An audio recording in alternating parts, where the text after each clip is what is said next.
de Colombia, que es, según Amnistía Internacional, el 90% de la fuerza militar de los paramilitares era y sigue siendo el ejército, el honorable ejército de Colombia. Ellos son los que soportan la operación. Por ejemplo, nunca hubo una operación paramilitar como tal. Siempre hubo una operación militar paramilitar, excepto muchos de los supuestos paramilitares que cayeron en combate tenían cédula militar, muchos. Y es en poder contar. Es poder contar afuera qué es lo que está pasando. Porque se hace necesario. Si en Inglaterra no se cuenta todo lo que nos debe la BP, y no digo en términos de plata, todo lo que nos debe históricamente, pues nadie se va a sensibilizar de la situación y se van a sentir muy orgullosos de tener una empresa que es triunfante fuera del país haciendo plata y fortaleciendo la economía británica. Comenzando por la compañía Perenco, contrata a los mercenarios, igual que BP, tal y como Michael Aguilar lo ha expuesto. Esos mercenarios llegan, conforman el grupo paramilitar y ese núcleo de grupos paramilitares inicia la operación de seguridad para las compañías petroleras en las zonas donde están los pozos, en las zonas donde están los oleoductos y en las operaciones administrativas de la compañía en la región del Casanare. Esas operaciones tienen que ver primero con recopilación de inteligencia proporcionada por los organismos de seguridad del Estado colombiano y posteriormente la ejecución de las personas que ellos juzgan tienen que ser eliminadas para que la operación siga sin protestas, sin marchas, sin huelgas, sin nada de ese tipo de cosas. ¿Hacia quién va dirigida la operación? Hacia las organizaciones sociales, básicamente. Básicamente es que la empresa fue denunciada en el año 2010 o en el 2011 por la revista Semana como patrocinadores de grupos paramilitares. Fue una investigación que jamás nos informaron qué había pasado con eso. Sin embargo, sí somos testigos de la muerte de un presidente de la Junta de Acción Comunal de aquí, como es el señor Wilson Sánchez, y uno de los contratistas, cuyo nombre en ese momento no recuerdo. Parece ser que fue la persona que lo sacó de su vivienda y al otro día amaneció muerto en la carretera. Pero sabemos que era un contratista directamente de Perenco, el que le causó la muerte a él.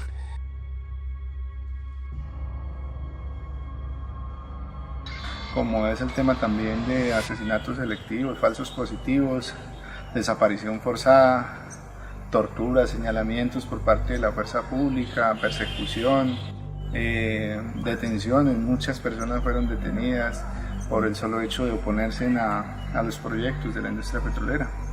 Bueno, a la empresa se ha logrado documentar, y esto desde hace unas 2 décadas, cómo generaba pagos al ejército, cómo contrataba con empresas de seguridad como la Defense System, una empresa de mercenarios ingleses y israelíes y de otras partes del mundo, y cómo estas estrategias de seguridad, tanto con el Ejército Nacional como con estas empresas de seguridad privada, pues terminaron involucradas, ¿cierto?, en asesinatos como el de Carlos Arrigui, como el de otros dirigentes del Morro, del corregimiento del Morro, aquí en Casanare. Entonces, haya habido una posibilidad de encontrar esos pagos, esos recibos en los cuales la empresa le pagaba a estos personajes del ejército y a esas empresas privadas dineros que terminaron luego siendo usados para amedrentar, perseguir y en muchos casos el asesinato de dirigentes sociales, ¿no? Los paramilitares Autodefensas Campesinas del Casanare, al mando de Martín Llanos, ingresan al municipio de Receptor y desaparecen a mi familia, 7 familiares. Junto a ellos hay un total de 33 campesinos desaparecidos, incluyendo el médico que estaba en esa época, junto con el conductor de la ambulancia. Las desapariciones surgieron a manos de los grupos paramilitares. El 10 de mayo del 2005, mi hermano fue asesinado vía El Morro, sitio del Mosquito. Ahí lo estaban esperando, donde fue acribillado por muchos pistoleros que le dispararon sin lástima, donde él quedó en su moto como con ganas de salir a correr, pero fue imposible. le truncaron su vida. La década de los 90, principios del 2000, Michael Gillard y otros personajes en Inglaterra lograron hacerse, digamos, a buena parte de estos contratos. Las investigaciones que adelantó la Fiscalía, por ejemplo en el caso de la muerte de Carlos Arregui, le permitió encontrar dentro de la Brigada 16 recibos de pago de bonificaciones a oficiales del ejército que estuvieron involucrados en casos de violaciones a los derechos humanos de dirigentes sociales. Entonces, allí se puede establecer una relación.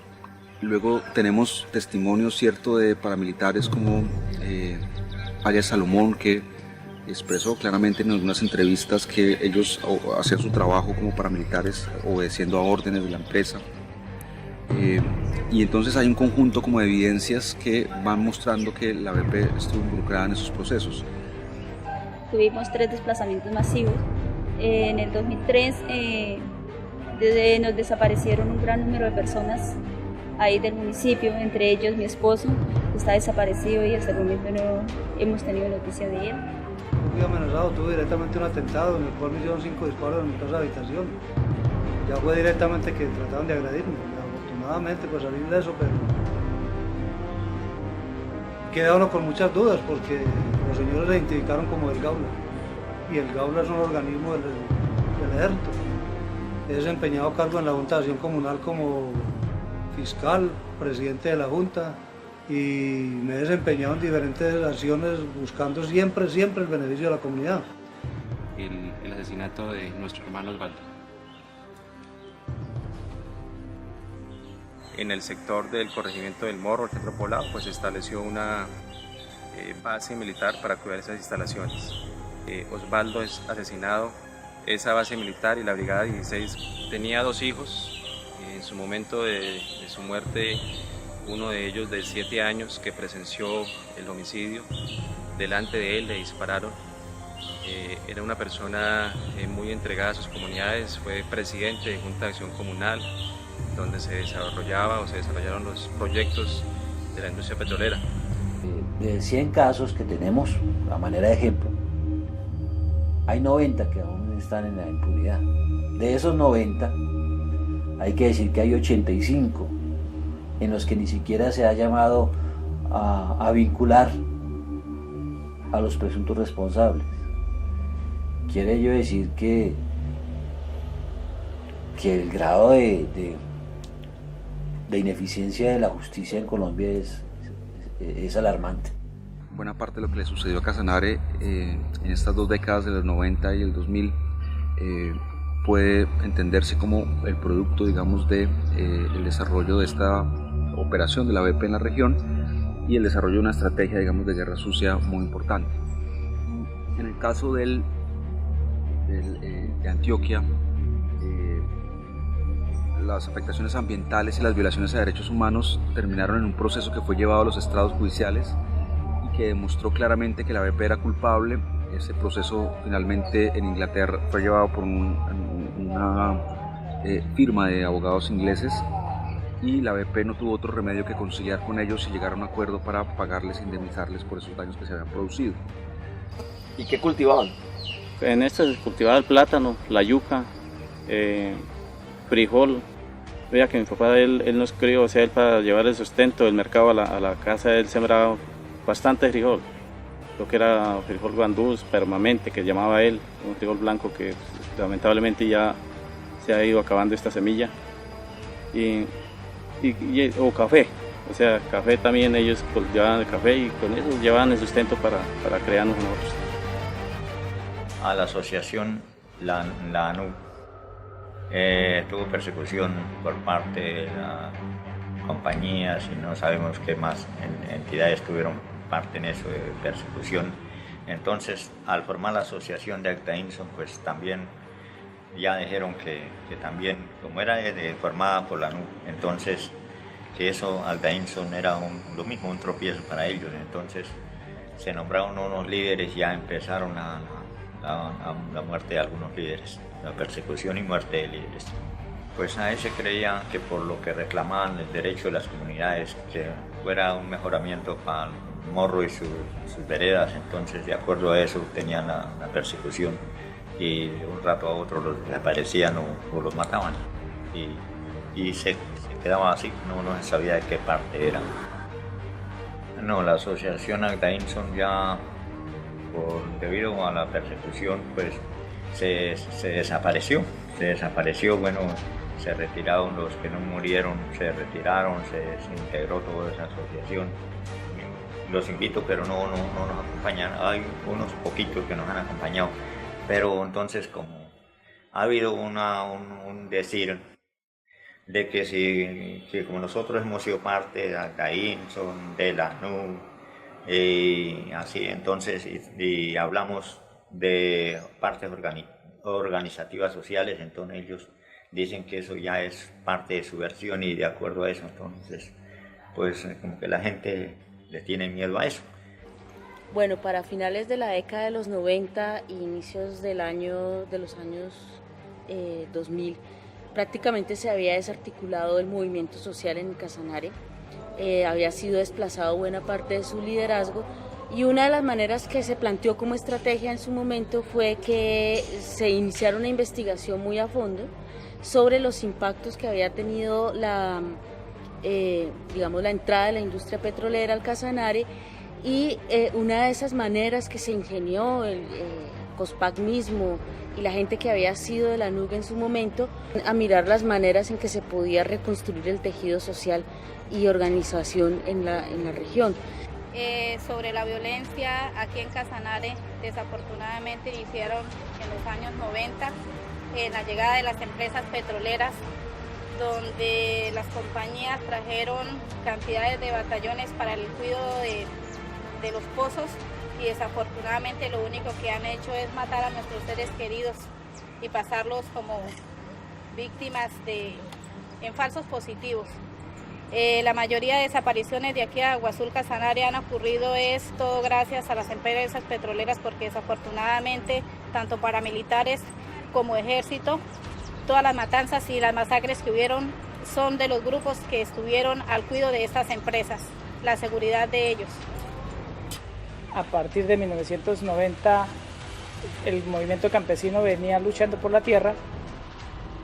A 1991 empezó la lucha por el petróleo, por la defensa de los recursos naturales, y estas dos luchas, la campesina y la petrolera, hicieron o llevaron a la implantación de un modelo, teniendo en cuenta de que se generó una alianza macabra entre terratenientes y petroleros, pues obviamente patrocinados por el Estado, que llevó al acabose de la ANUC hacia el 95 con la muerte de Carlos Mesías Arregui, la persecución a otros líderes, el encarcelamiento de otros y posteriormente pues en Casanare ha quedado más de 25.000 desplazados forzados, 2.600 desaparecidos y más de 75 ejecuciones extrajudiciales. Para nosotros en impunidad, para nosotros ha acabado no solo con la ANUC, sino también con la Sococharte, Agdainson, el Comité por Pavimentación del Morro y ha también estigmatizado, pero también perseguido el movimiento comunal del Morro, también de Agua Azul como ASOVEG y el movimiento sindical en Tauramena como fue el sindicato Cevipetrol. La persecución que actualmente lleva Perenco contra los líderes de esta vereda empezó con el veto laboral, después haciéndonos unas llamadas telefónicas, recibiendo unas amenazas pues, para de pronto pues, callarnos en los procesos que llevamos actualmente. Adicionalmente, en Casanare varias dirigentes sociales llevaron unas demandas importantes que, digamos, reclamaban como la BP reportaba unas cifras de la extracción petrolera al gobierno colombiano, pero a la hora de llevar ese petróleo y reportarlo en Inglaterra reportaba unas cifras mayores. El descubrir, digamos, que ya había un engaño por parte de la BP frente al gobierno colombiano, pues le implicaba a esta empresa ahorrarse costos de regalías y impuestos sobre la extracción petrolera. Y este hecho que fue descubierto por algunas personas los llevó a unas demandas en Inglaterra que fueron finalmente falladas a favor de las comunidades.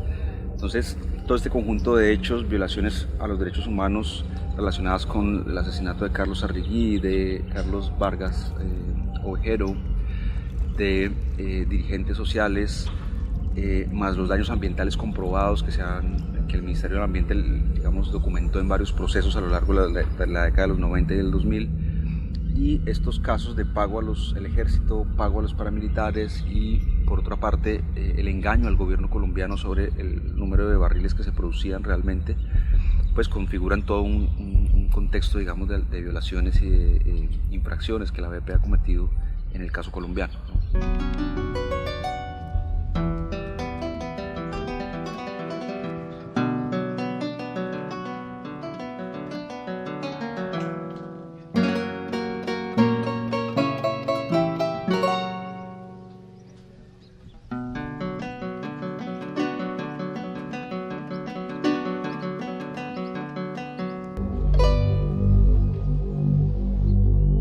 Daniel era el presidente de la vereda Los Chochos, hacía parte del comité cívico del Meta, era juez de paz.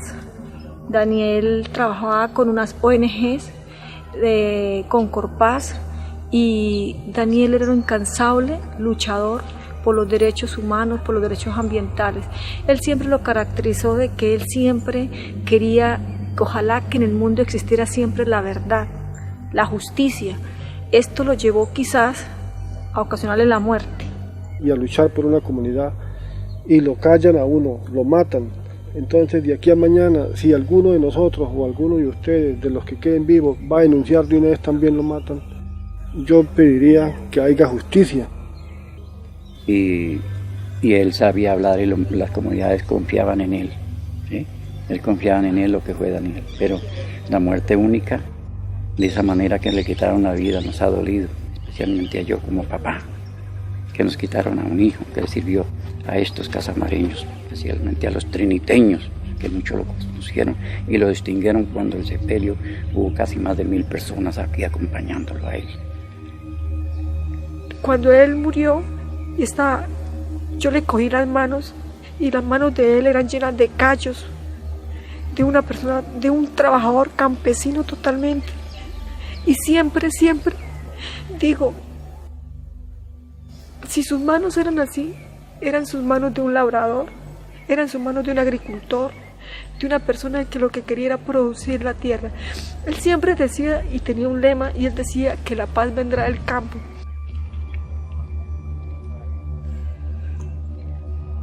¿Usted qué hacía con su papá cuando él lo llevaba a las reuniones? ¿Usted qué aprendió con él? Bueno, con mi papá ya aprendí bastantes cosas, porque ya que él siempre me llevaba a grandes eventos que él realizaba o a veces que lo invitaban. Con mi papá aprendí el significado de la vida. Uno viene a este mundo a ayudar a las demás personas. Uno no debe ser egoísta con los demás que quieren vivir. Por eso siempre debe ayudar a las demás personas, tratar de servir en lo que más pueda. Los batallones están ubicados en Tauramena, el grupo número 44, Ramón Onato Pérez. Él está al cuidado de todas las empresas petroleras que son de la parte alta de la montaña, lo que es CPF Cusiana, CPF Cupiagua. Desafortunadamente por esas partes fueron una de las partes donde hubo mayor índice de muertes de nuestros campesinos, donde lo dieron por guerrilleros dado de baja en combates, donde el mismo Estado fue quien masacró a nuestros seres queridos. Que lo que tiene que ver con el llamado a responder por cuenta del general Torres Escalante, es importante el solo hecho de que haya sido vinculado y fuera de eso su situación jurídica resuelta mediante detención, privación de la libertad, es de por sí un logro.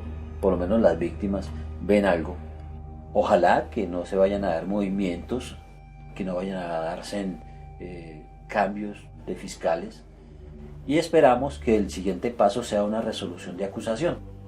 Respecto al ejército, generalmente cuando ellos se sienten atacados o agredidos, tratan de invadir la finca y nos hemos visto en la penosa obligación de expulsar de nuestras tierras al ejército, a pesar de que vengan patrocinados por ellos, porque para nosotros es muy incómodo tener una situación tan irregular como es albergar o alojar dentro de nuestro territorio al Ejército Nacional sin tener exactamente idea de por qué están ahí ni qué es lo que está sucediendo. La empresa siempre ha utilizado tanto a la Policía Nacional como al Ejército Nacional para ocupar e invadir los predios de propiedad privada sin que absolutamente nadie pueda decirles nada. Y se sabe, digamos, por muchas fuentes que la BP ha producido muchos impactos ambientales a nivel mundial. Solamente en Estados Unidos, en la década de los 90 y en el 2000, produjo más de 3.000 violaciones ambientales que han sido documentadas por los organismos de control ambiental en Estados Unidos. Y en Colombia se hizo partícipe, digamos, de todos los casos de violaciones a derechos humanos y infracciones ambientales en el departamento de Casanare, pero también alrededor del desarrollo del oleoducto Ocensa, ¿no? Entonces es una empresa que, defendiendo en una primera instancia los intereses nacionales de Inglaterra y luego los intereses privados de sus accionistas, ha desarrollado todo un modo de extraer el petróleo que se acompaña siempre del despojo, de la violencia y de procesos, digamos, de violaciones a los derechos humanos en buena parte de los países donde ha participado. Hay que recordar el derrame que produjo allí en el Golfo de México hace unos años. Hay que recordar los cientos de infracciones que ha cometido en el caso colombiano en materia ambiental, y hay que recordar su vínculo con el desarrollo de empresas de seguridad y con su participación con el ejército colombiano, la Brigada 16 específicamente, en casos de violaciones a los derechos humanos en Casanare, ¿no? Entonces ha sido una empresa que ha establecido un modelo, digamos, de vulneración de los derechos humanos en pro, pues, de una acumulación de este recurso petrolero y en pro de una rentabilidad creciente, digamos, de sus negocios a lo largo del mundo, ¿no?